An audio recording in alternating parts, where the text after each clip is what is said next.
Mickey had a vision of this band. It was his concerted effort to put the ultimate rock band together. He had found an amazing drummer. The problem was just trying to find a great guitarist.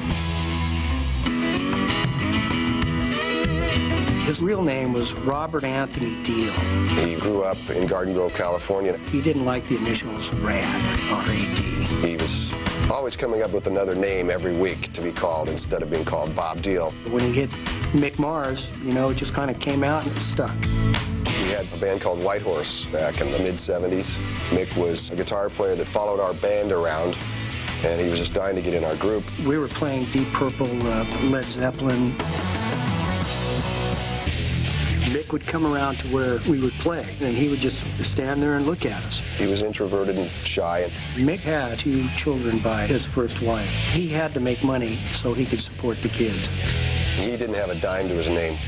His amp was blown up, his guitar had a broken neck, and the guy had 1 set of clothes. But it didn't matter. I was immediately blown away by the way he played. Let's turn out the lights. This guy's just got it.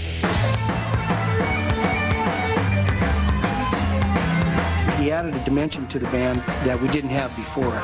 We knew we were going to be famous. We were in a record deal, and our managers saw disco as the next big thing. We want you guys to put 3 disco songs on your album. Mick and I said, no, we're not doing that. We were a ballsy rock and roll band, and we weren't going to settle for anything less than that. Things just kind of fell apart after that.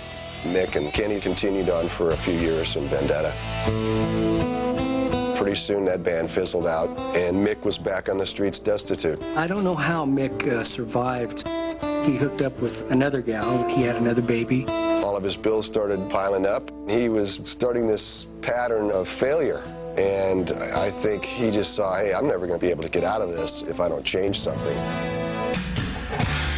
Mick had put an ad in the recycler stating that he was a loud, rude, aggressive guitar player looking for same, and he got a phone call from Nikki Sixx. Mick showed up, and that was it. Nikki and Tommy thought Mick had sort of an alien look, and that was appealing to them. They started collaborating a little bit and held auditions for a singer. Tommy goes, hey, I know this guy who sings great and he looks cool. His name's Vince.